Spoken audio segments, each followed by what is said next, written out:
ചേർത്തല ബിന്ദു പത്മനാഭൻ തിരോധാനത്തിൽ നിർണായക വെളിപ്പെടുത്തൽ.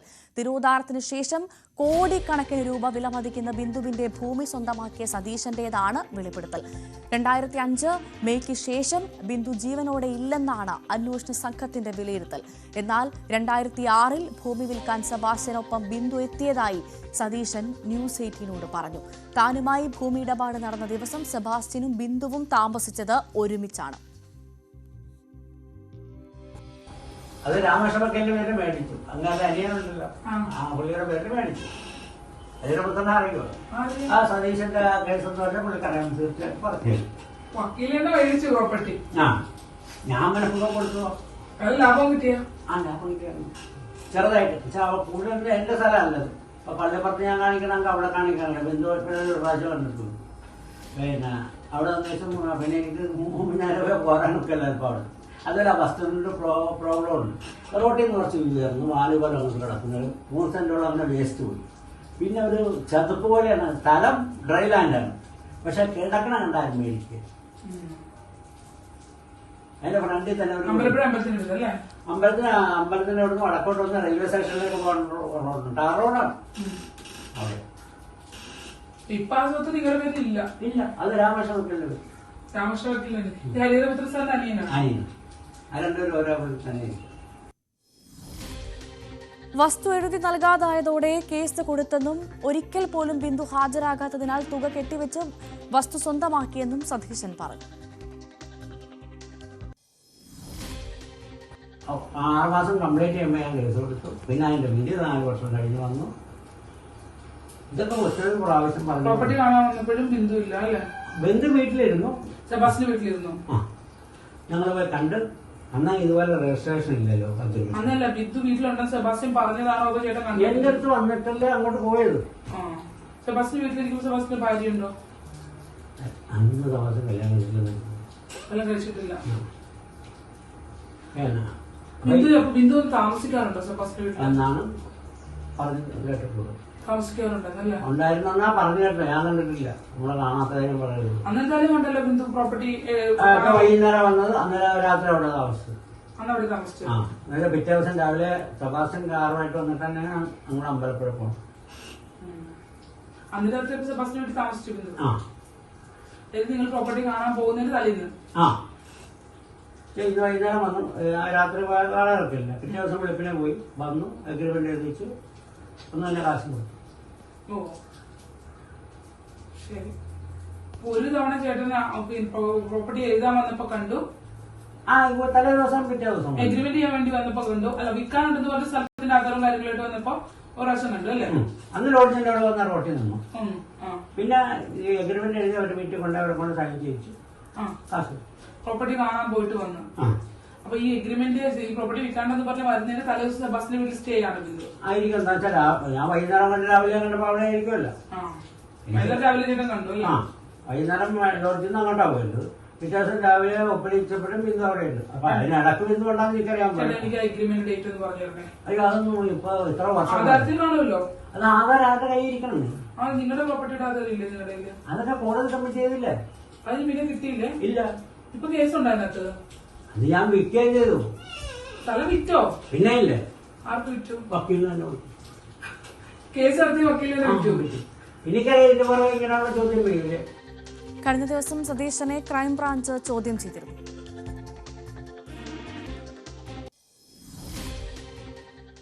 കഴിഞ്ഞ ദിവസങ്ങളിൽ കോട്ടയത്ത് നിന്നുള്ള ക്രൈംബ്രാഞ്ച് സംഘം സെബാസ്റ്റ്യനുമായി ബന്ധപ്പെട്ട കേസിൽ സതീശൻ എന്ന വ്യക്തിയെ കണ്ടിരുന്നു. അദ്ദേഹത്തിന് ചില സ്ഥലമിടപാടുകളുമായി ബന്ധപ്പെട്ട കാര്യങ്ങൾ വിശദാംശങ്ങൾ തേടാനാണ് എന്നുള്ളതാണ് അന്വേഷണ സംഘത്തിൽ നിന്ന് നമുക്ക് മനസ്സിലാക്കാൻ കഴിഞ്ഞിട്ടുള്ളത്. മാത്രമല്ല അദ്ദേഹത്തിന്റെ സഹോദരനുമായി ബന്ധപ്പെട്ട ചില ഇടപാടുകളും സെബാസ്റ്റ്യനിൽ നിന്നുമായി ബന്ധപ്പെട്ട് അറിയാനുണ്ട് എന്നുള്ളതാണ് അന്വേഷണ സംഘം പറയുന്നത്. എന്തായാലും സതീശൻ നമ്മളോടൊപ്പം ചേരുന്നുണ്ട്. എന്തിനു വേണ്ടിയാണ് കോട്ടയത്ത് നിന്നുള്ള അന്വേഷണ സംഘം താങ്കളെ തേടിയെത്തിയത്? എൻ്റെ കോട്ടയത്ത് നിന്നുള്ള ഒരു ക്രൈംബ്രാഞ്ച് ഓഫീസേഴ്സ് വന്നത് പിന്നെ എൻ്റെ സഹോദരൻ ജയദേവൻ സെബാസ്റ്റ്യനുമായിട്ടുള്ള ബന്ധം വല്ലതും അറിയാവോ, അവർ തമ്മിൽ ഫൈനാൻഷ്യൽ ഇടപാടുണ്ടോ, അത് മാത്രമാണ് അവർ എൻ്റെ അടുത്ത് ചോദിച്ചിരിക്കുന്നത്. അത് പിന്നെ ചാനലുകാർ ഇവർ വന്നെന്നും സതീശൻ വസ്തു ഇടപാടുണ്ടെന്നും അത് ഇവരവിടെ നിന്ന് ഊഹിച്ചെടുത്തെന്ന് എനിക്കറിയില്ല. ഈ സെബാസ്റ്റ്യനെ അറിയാമോ? സതീശൻ ഞാൻ ഒന്നിച്ച് പഠിച്ചതാണ്. ഒരുമിച്ച് പഠിച്ചതാണ് നിങ്ങൾ. പിന്നെ അതൊരു വീട് ദൂരം നല്ല അടുത്തല്ലേ. പക്ഷേ ബിന്ദു പത്മനാഭന്റെ ഒരു പ്രോപ്പർട്ടി നിങ്ങൾ വാങ്ങിയിട്ടുണ്ടല്ലോ, അത് ഞാൻ കോടതി വഴി നടത്തിയെടുത്തത്. അതെങ്ങനെയായിരുന്നു ആ കച്ചവടത്തിൽ? അത് അവർ വന്ന് പിന്നെ എൻ്റെ അടുത്ത് നേരിട്ട് ഇവനാ ബിന്ദു. ബിന്ദു ആ, സെബാസ്റ്റ്യൻ കൊണ്ടുവന്നു. ആ, അപ്പോൾ അവരുടെ ഇത് വെച്ചിട്ട് പൈസ വേണമെന്ന് പറഞ്ഞു. പിന്നെ എഗ്രിമെൻ്റ് എഴുതിയിട്ട് അപ്പോൾ ഞാൻ പറഞ്ഞു ഇപ്പം തരാനൊക്കെ ഇല്ല, വസ്തു കാണണം, വസ്തുവിൻ്റെ ഡോക്യുമെൻ്റ് അവരന്നേരം എൻ്റെ കയ്യിൽ എടുത്ത് തന്നു. പിറ്റേ ദിവസം പോയി ഇത് കണ്ടു, എഗ്രിമെൻ്റ് എഴുതി. 6 മാസമായിട്ട് ഇവർ വരുന്നില്ല പ്രമാണം നടത്താൻ. ഓ, അന്ന് എത്ര രൂപ അഡ്വാൻസ് വാങ്ങി? അന്ന് 1.5 ലക്ഷം രൂപ. ആ, അത് കഴിഞ്ഞ് ബാക്കി കോടതി കെട്ടിവെച്ച് നടത്തിയെടുത്തു. ഈ സെബാസ്റ്റ്യനോട് ചോദിച്ചില്ലേ ബിന്ദു എവിടെയെന്ന്? കാരണം നിങ്ങളുടെ ഇന്ന് പൈസ വാങ്ങിയിട്ടാണ്. അതിൽ സവാസനെ ഫോഴ്സ് ചെയ്തത് കൊണ്ടാണ് ഈ ബിന്ദു എന്നെ വിളിക്കാൻ കാര്യം. ആ, ഞാൻ പറഞ്ഞു ഇതിനെ കൊണ്ടുവന്നത് നീയല്ലേ. ആ. അപ്പോൾ അതൊന്നാരാണ് വിളിച്ചത്. അതിപ്പോൾ പക്ഷെ എന്തെങ്കിലും ദുരൂഹത തോന്നിയിരുന്നോ? ബിന്ദു പിന്നെ കാണാതായതൊക്കെ ബന്ധപ്പെട്ട് എന്തെങ്കിലും ദുരൂഹത തോന്നിയിരുന്നോ? എനിക്ക് ഇതിപ്പോൾ ഞാൻ ചാനലിലേക്ക് കൊടുക്കേണ്ടത് എന്താ വെച്ചാൽ ഈ സ്ഥലം നടത്തിയെടുത്തത് ബിന്ദുവിൻ്റെ സ്ഥലമല്ലേ സെബാസ്റ്റ്യൻ നടത്തിയെടുത്തത്. അതെ. ആ അപ്പോൾ അതിനകത്ത് ദുരൂഹത ഇല്ലാതില്ല. ബിന്ദുവിന് എന്തെങ്കിലും സംഭവിച്ചിട്ടുണ്ടാവുമെന്ന് കരുതുന്നുണ്ടോ? നിങ്ങളോട് 2006 വരെ 6-ലാണ് ഇത് എഗ്രിമെൻ്റ് വെക്കണത്. 2007 ഞാൻ കേസ് കൊടുക്കണത്. ആണ്. 2006 അന്ന് വരുമ്പോൾ ഇവരെ ഈ നാട്ടിലുണ്ടോ ചേട്ടാ? അത് ഏത് ഈ ബിന്ദു നാട്ടിലുണ്ടോ? അതൊന്നും എനിക്ക് ഇവിടെ വന്ന് എൻ്റെ ലോഡ്ജിൻ്റെ അടുത്ത് വന്നു. നിങ്ങൾ സ്ഥലമൊക്കെ പോയി കണ്ടില്ലേ? ആ, അന്ന് ബിന്ദു ഉണ്ടോ കൂടെ? അല്ല. ഈ പിന്നെ ഈ ഇങ്ങനെ ഒരു തട്ടിപ്പ്, അതായത് നമ്മളൊരു പ്രോപ്പർട്ടി വാങ്ങാനായി പണം വാങ്ങി, പണം അഡ്വാൻസ് ചെയ്തു, അതിനുശേഷം അവർ വന്നിട്ടേ ഇല്ല. അപ്പൊ സെബാസ്റ്റ്യൻ നിങ്ങളെ ഒരു തട്ടിപ്പിന് ഇരയാക്കുന്നതായിട്ട് തോന്നിയിട്ടുണ്ടോ? ഇല്ല, എനിക്ക് തോന്നിയത് ഇവർ സെബാസ്റ്റ്യനുമായിട്ട് ബന്ധം ഇല്ലാണ്ടായി അവർ മുങ്ങിക്കളഞ്ഞെന്ന് എനിക്ക് തോന്നണേ. പിന്നീട് എന്തുകൊണ്ടായിരിക്കും എന്തെങ്കിലും സംഭവിച്ചിട്ടുണ്ടോ നിങ്ങൾ ചിന്തിക്കുന്നത് അല്ല ബിന്ദുവിന്? അല്ല അല്ലെങ്കിൽ പിന്നെ അവരെപ്പോഴെങ്കിലും വരണ്ടേ. പക്ഷേ ഈ വസ്തുവിൻ്റെ പൈസ കോടതി കെട്ടിവെച്ചത് ഇവർ കൈപ്പറ്റിയിട്ടുണ്ട്. ബിന്ദു കൈപ്പറ്റിയിട്ടുണ്ട്. അത് വക്കീല പറഞ്ഞു. ഏത് വക്കീലാണ് അറിയിച്ചത്? അത് നമ്മുടെ ഹരിഹരപുത്രൻ. ആ, അത് ഞാൻ ചോദിച്ചായിരുന്നു. അത് കഴിഞ്ഞിങ്ങനെ അതപ്പോ ഏത് വർഷമാണ് കേസ് നടക്കുന്നത്? കേസ് നടക്കുന്നത് ഞാൻ കേസ് കൊടുത്തത് ഞാൻ പറഞ്ഞില്ലേ, OS 51 2007. അപ്പൊ അത് കഴിഞ്ഞിട്ട് ബിന്ദു ആ പണം കൈപ്പറ്റിയിട്ടുണ്ടെന്നുള്ളതാണ്. ആ വക്കീൽ പറഞ്ഞു. എന്താ ഈ ബാക്കി പണം നമ്മൾ കോടതി കെട്ടിവെക്കണേ എന്ന് കാണിച്ചിട്ട്. രജിസ്ട്രേഷന്റെ ബാക്കി തുക. അത് കെട്ടിവെച്ചിട്ട് ആണ് എനിക്ക് എൻ്റെ പേരിൽ തന്നത്. അത് ഞാൻ അന്നേരം വിൽക്കുകയും ചെയ്തു. ഈ ക്രൈംബ്രാഞ്ച് സംഘം ചോദിക്കുന്നത് സഹോദരൻ അമ്പലം ട്രസ്റ്റുമായി ബന്ധപ്പെട്ട എന്തോ കാര്യങ്ങൾ അന്വേഷിച്ചു. അത് മാത്രമാണ്. എന്താണത്? അത് എനിക്കറിയില്ല. പുള്ളി അമ്പലത്തിൻ്റെ ട്രഷററായിരുന്നു. പുള്ളി ആത്മഹത്യ ചെയ്തു. ഇപ്പോൾ സെബാസ്റ്റ്യൻ്റെ പൈസ മേടിച്ചിട്ടുണ്ട്. അതൊന്നും എനിക്കറിയാവുന്ന കാര്യമല്ല, എൻ്റെ അറിവിലും അല്ല. നിങ്ങൾ തമ്മിലൊരു ഈ പറഞ്ഞ ഇവര് സെബാസ്റ്റ്യനും ഒപ്പം തന്നെ ഈ ജയചന്ദ്രനും തമ്മിൽ, താങ്കളുടെ സഹോദരൻ തമ്മിൽ നിങ്ങളുടെ ലോഡ്ജിന്റെ മുന്നിൽ ഒരു തർക്കം നടന്നിരുന്നല്ലോ. ഒരു തർക്കം ഞാൻ അറിഞ്ഞിട്ടില്ല. അറിഞ്ഞിട്ടില്ല? ഇല്ല, എൻ്റെ അറിവില്ല. അതിൽ വഴക്കുണ്ടായിട്ടുണ്ടെന്നുള്ളത് പറയുന്നുണ്ട്. ആര് പറഞ്ഞു? അങ്ങനെ സംഭവം ഇല്ല എന്നാണ് ചേട്ടൻ. എൻ്റെ അറിവിൽ ഈ സമയം വരെ ഇല്ല. നിങ്ങൾ പറയുമ്പോൾ അറിയുന്നു. FCI റിട്ടയർഡായ ഉദ്യോഗസ്ഥനല്ലായിരുന്നോ സഹോദരൻ? സർവീസിൽ തന്നെയായിരുന്നു. സർവീസിൽ ഇരിക്കുമ്പോഴാണ് മരിക്കുന്നത്. ആ, എന്താണ് നിങ്ങൾ ആരും അന്വേഷിച്ചില്ലേ? ദുരൂഹത കത്തോ കാര്യങ്ങളോ ഒന്നും കിട്ടിയില്ല? ഒന്നും കിട്ടിയില്ല. പക്ഷേ ഈ പണം ഒത്തിരി ഇവർ അമ്പലത്തിൻ്റെ ഇങ്ങനെ പ്രോപ്പർ രേഖയില്ലാതെ കൊടുത്തിരിക്കുമായിരുന്നു. അമ്പലത്തിനായി കൊടുക്കുന്നുണ്ടായിരുന്നു? അമ്പലത്തിനല്ല, അമ്പലം കളക്ട് ചെയ്ത് വെച്ച് മറ്റുള്ളവർക്ക് പലിശ കൊടുക്കുന്ന പരിപാടി ഉണ്ടായിരുന്നു.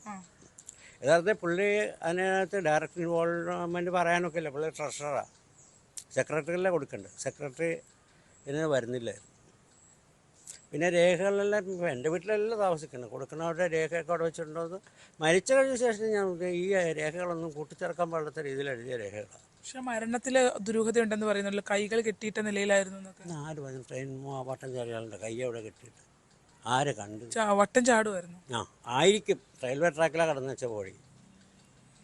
ആളുകൾ അവരവൻ്റെ തോന്നിയ ഭാഷ എന്തെങ്കിലുമൊക്കെ വിളിച്ചു പറഞ്ഞതല്ലേ, കഥകൾ ഉണ്ടാക്കുന്നതാണ്. പിന്നെ അല്ലേ, തീർച്ചയായിട്ടും. ഈ സെബാസ്റ്റ്യൻ ഇപ്പോൾ ഏറ്റവും ഒടുവിൽ സെബാസ്റ്റ്യനെ കണ്ടത് എപ്പോഴാണ്? ഞാൻ ഈ പുള്ളി മരിക്കണതിനൊക്കെ മുമ്പ് ഒരു ദിവസം കണ്ട. സഹോദരൻ മരിച്ച ശേഷം സെബാസ്റ്റ്യൻ കണ്ടിട്ടില്ല? കണ്ട് ഇന്നാളെ ഞാൻ വർത്തമാനം പറഞ്ഞില്ല. വോട്ട് ചെയ്ത വെച്ച് സെബാസ്റ്റ്യൻ കോളേജിൽ നിന്ന് ഇറങ്ങണതും ഞാൻ വോട്ട് ചെയ്യാൻ അടുത്തേക്ക് കാറിൽ പോകണതുമാണ്. അന്ന് നിങ്ങൾ തമ്മിൽ ഒരു അസ്വാരസ്യോ ഒരു അകൽച്ചയോ ഉണ്ടായിട്ടുണ്ടോ? ഇല്ല ഇല്ല ഇല്ല. എന്തുകൊണ്ട് പിന്നെ സെബാസ്റ്റ്യൻ ഒഴിവാക്കിയത്? സെബാസ്റ്റ്യൻ ഒരു നിരന്തര സഹോദരനായിട്ട് സൗഹൃദം ഉണ്ടായിരുന്നു, നിങ്ങളുമായിട്ട് സൗഹൃദമൊക്കെ ഉണ്ടായിരുന്ന ഒരാളല്ലേ? സൗഹൃദമുള്ള പരിചയമുണ്ട്. ഞാൻ ഒഴിവാക്കിയിട്ടൊന്നുമില്ലല്ലോ.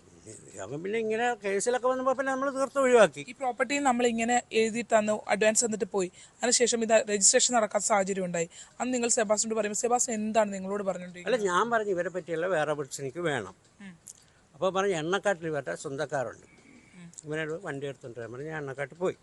അവർ പറഞ്ഞു ഇങ്ങോട്ട് വരാറില്ല, അവർക്ക് ഇവരെ പറ്റി ഒന്നും അറിയാനും പാടില്ല. ഇപ്പോൾ അത് ഇവരുടെ അമ്മാവനാണ്. സെബാസ്റ്റിന്റെ വീട്ടിൽ പോയിട്ടുണ്ടോ? പിന്നെ പോയിട്ടുണ്ട്. ആ ചില ആളുകളൊക്കെ പറയുന്നു ആ വീടിനകത്തെ കാര്യം പ്രവേശിപ്പിക്കില്ല.